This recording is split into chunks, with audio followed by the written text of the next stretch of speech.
Hello everyone, আজকে আমি আপনাদের সাথে বোবা পার্লের রেসিপি শেয়ার করতে যাচ্ছি।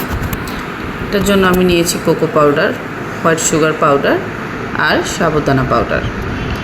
এখন আমি একটা স্ট্রেনারে সবগুলোকে চেলে নিব। আমি এখানে নিয়ে নিলাম 1/3 কাপ সাবুদানা পাউডার, 1 টেবিল চামচ কোকো পাউডার এবং 1 টেবিল চামচ হোয়াইট সুগার পাউডার। এখানে আমি আরও একটা ইনগ্রিডিয়েন্টস অ্যাড করেছি, যেটা আমি প্রথমে নিইনি। এটা হচ্ছে কর্নফ্লোর, 1 টেবিল চামচ কর্নফ্লোর, এটা মাস্ট। সবগুলো ইনগ্রিডিয়েন্টসকে আমি এখানে চেলে নিব যেন কোনো লাম্পস না থাকে। এখন এটাকে একটা হালকা গরম পানি দিয়ে, কুসুম গরম পানি দিয়ে এটাকে একটা ডো তৈরি করে নিব।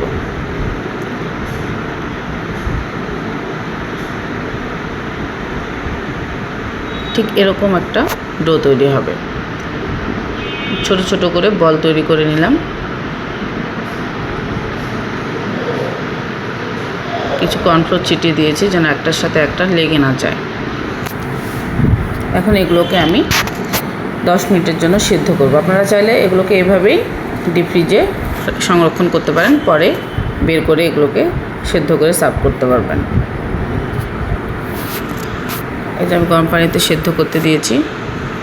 যখন সিদ্ধ হয়ে আসবে, বোবা পার্লগুলো ঠিক এরকম করে পানিতে ভেসে উঠবে। এই যে আমার রেডি হয়ে গেল বোবা পার্ল।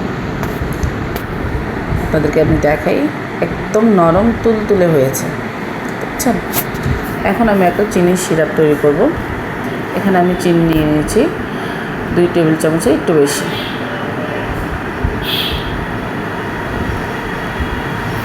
আমি একটু কফি পাউডার একটু পানিতে মিশিয়ে এখানে অ্যাড করেছি যেন কালারটা সুন্দর হয়। যে দেখতে পাচ্ছেন আমি কীভাবে তৈরি করে নিলাম। এখানে আমি এখন আমার বোবা পার্লগুলোকে ছেড়ে দেব।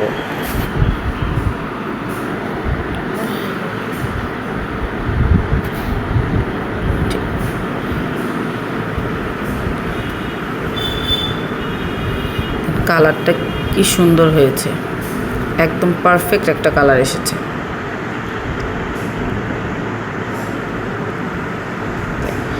পারফেক্ট একটা কালার চলে এসেছে। ব্যাস রেডি হয়ে গেল। এখন আমি এটাকে সার্ভ করবো একটা গ্লাসে। যে কোনোভাবে সার্ভ করতে পারেন, যে কোনো মিল্কশেক দিয়ে। আমি এখানে চকলেট মিল্কশেক দিয়ে রেডি করব এটাকে।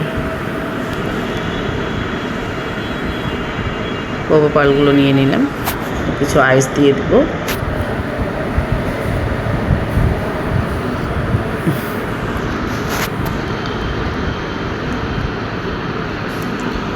আইসক্রিম দিয়ে দিব এবং আমি আগে থেকে রেডি করে রেখেছিলাম একটা মিল্কশেক, চকলেট মিল্কশেক। এটাকে আমি এখানে ঢেলে দেব।